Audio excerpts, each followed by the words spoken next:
Clara Reed, Chapter 9, Curious Shop. Your performance at the Palladium was interrupted by Atticus Daly, a Minotaur who was in his cups as well as in the chips. After a heart-to-heart in the Velvet Rose, you relieved him of his winnings, only to lose the money after getting bushwhacked by Molly's chief goon, Jemmy. Just before dawn, Ives gave you his take on the killer's latest victim. Let's continue then.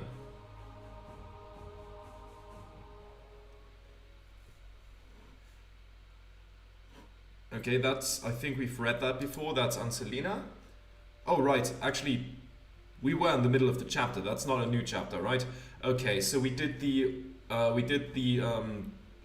talking to the dead thing with the necklace and that sort of stuff.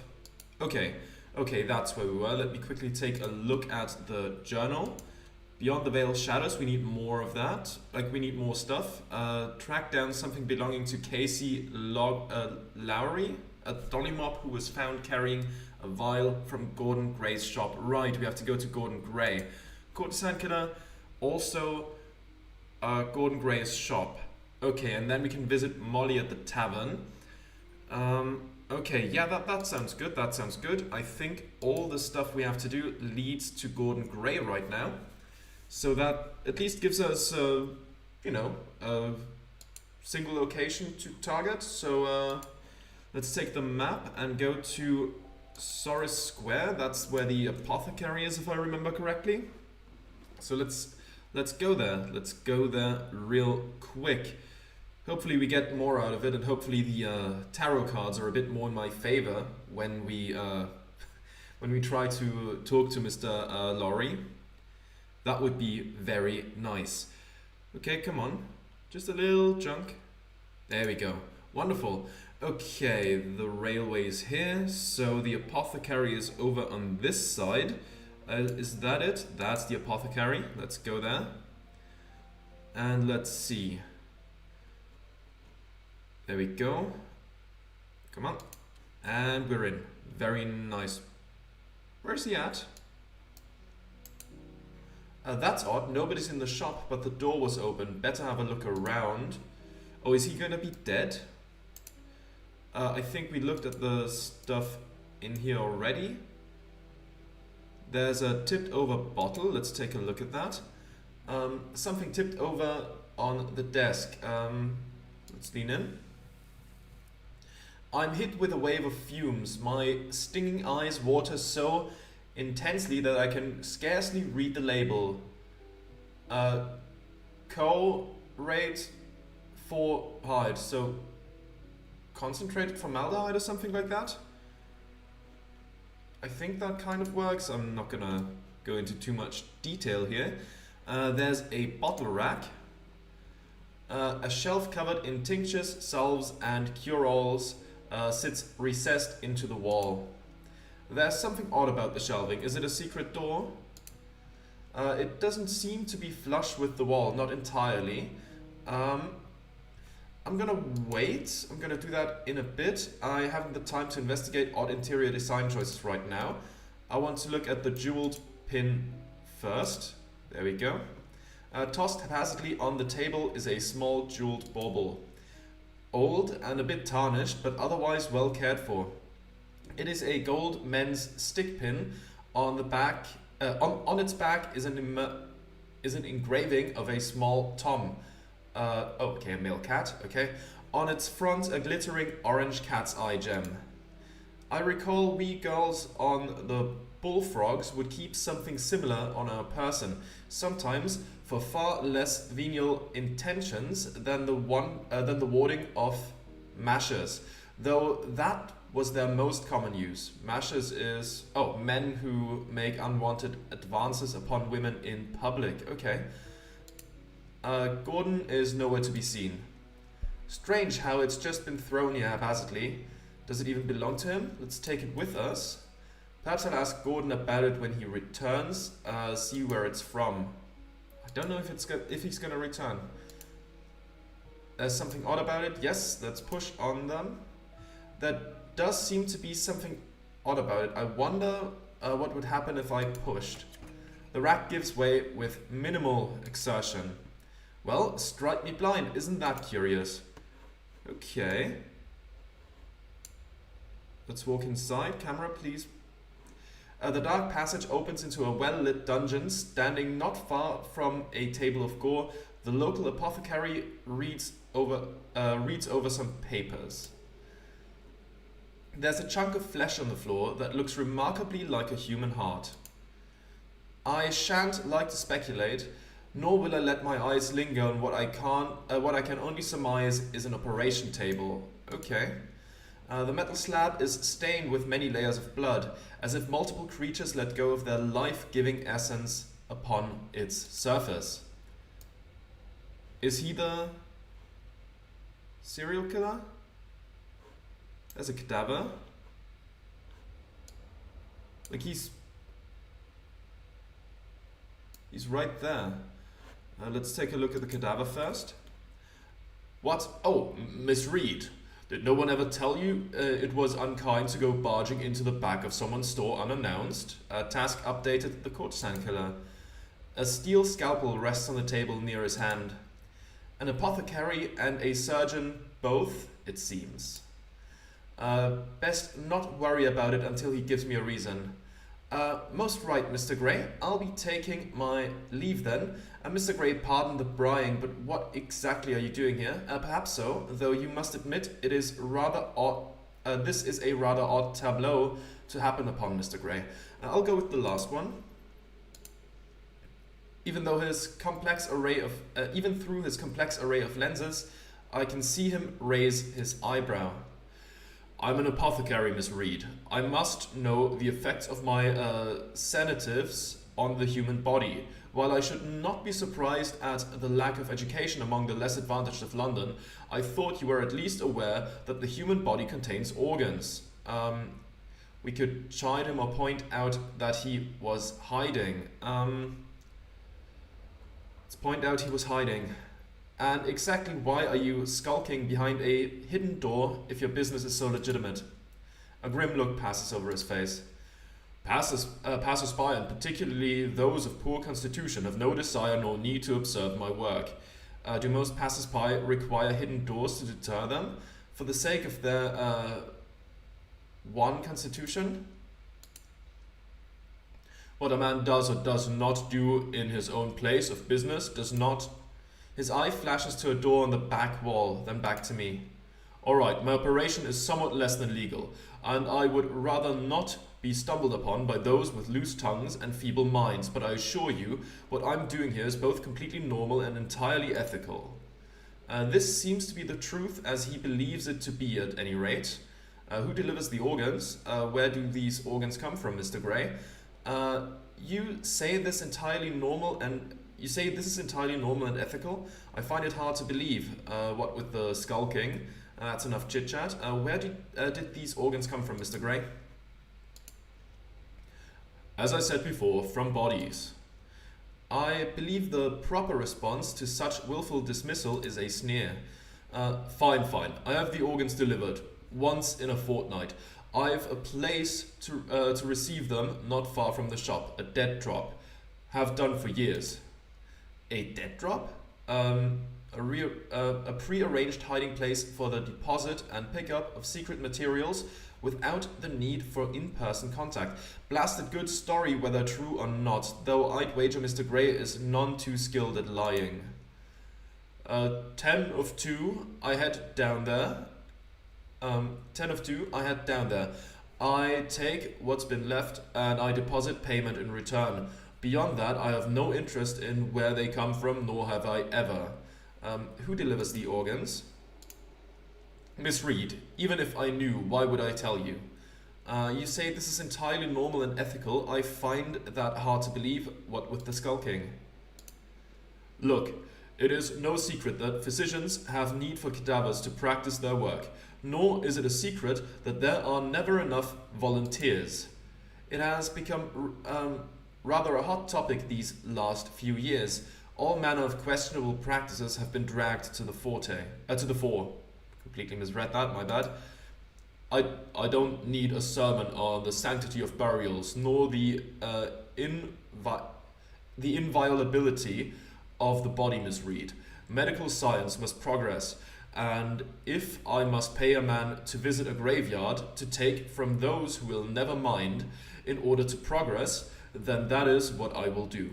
And I'm certain that your own personal enrichment doesn't factor into that one with into that one whit. Some of the old words I'm not familiar with make me stumble sometimes. Sorry about that.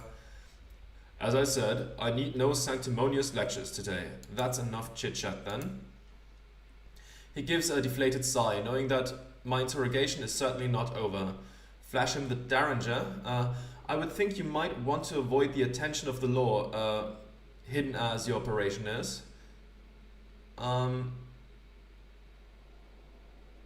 Let's go with tact here. You misunderstand the nature of this beast, Miss Reed. If medical experimentation upon cadavers is a secret at all, it is an open one. Should you go to the police, they will offer you some token response, unless they have other causes to wish me ill. Another regrettably accurate point. I am not out robbing graves myself, and my possession of these organs breaks no laws. Perhaps he has not made the connection between recent happenings and the great deal of human remains upon his table. Yeah, let's inquire about the quantity. I noticed that you seem to have no shortage of fresh research material. Is it common that you find yourself so flushed with donations? The question gives him pause. Well, most of these have been held in formaldehyde for the better part of the month, but the deliveries lately have been particularly bountiful. What are you getting at? Let's remind him about the killer, yeah. Do you not think the authorities, perhaps even the press, might be more interested in the procurement of a large quantity of fresh organs at a time when dollies are winding up slaughtered, organless and splayed out on London streets? He is generally flummoxed by the insinuation, especially since one of the victims was found with a vial of your medicine. I don't... What? No, I have nothing to do with that business. Why should I? Mr. Gray takes a deep breath and regains his composure. Fine, as I said, I don't know anything. I sell lots of medicine, Miss Reed. Nothing suspicious about that. Were it not for the suspicious trade in organs, he'd have a point. But if I were some sort of criminal, I might spend my time with dogs, chasing my tail about the edge of the Thames. That is all I have to say on the matter. He's trying to shift the blame to the dockhounds. Not particularly subtle, though I suppose he is up to his elbows in blood. Let's take our leave then. Mr. Gray, I believe I'll take my leave now. You have been most helpful, whether or not it was your genuine intent. Bah, close the door on the way out. I will not weasel any more out of him. This is far from over, but now's the time to remove myself from this grotesque little vista. There's the empty compartment, the back body, obsidian urns, there's a cadaver. Can I take a look at that stuff without him getting mad? Not even a penny dreadful compares to this book, outlining the most grisly maladies known to natural sciences. Morgue table. There's still blood on it, despite the sizable drain. How many bodies does he dissect? As a cadaver. How I hope poor Ariana's body did not end up down here, though I fear it would be naive to assume it did not. Let's take a look at the empty compartment. Cold steel for colder bodies. Bag body. Given that it is still bagged, I would assume he has yet to embalm this departed soul. Obsidian urns. Urns for the cremated. It's rather like London. Numerous unfortunate souls shuffled off and tucked away in tight spaces. And up there some glass jars. It seems we're dealing with quite the collector. He must unearth all sorts of samples. Okay, let's leave then, since there's nothing more to interact with. Okay, but we can scour like the drawers. Is there anything in there maybe? More drawers than one would find in an aristocrat's bedroom vanity or behind a hotel's front desk. Okay, no, it's just dialogue. Web of roots. These roots are the least unnerving thing present in this room. I wonder if they're natural or if Gordon is feeding them something unique. Something unique, huh? Yeah, glowing bottles, quite the eye-catcher. I wonder how well they sell. Okay, so nothing more here, but maybe this this thing we found could, you know, could be used at the curious shop. That would be interesting to see if maybe that has some spirits lingering on it. We could certainly try. Okay. Also, I should check how the thing's exactly updated.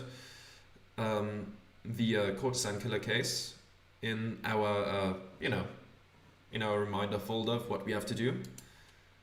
Let's take a look at the journal. The courtesan killer. I doubt.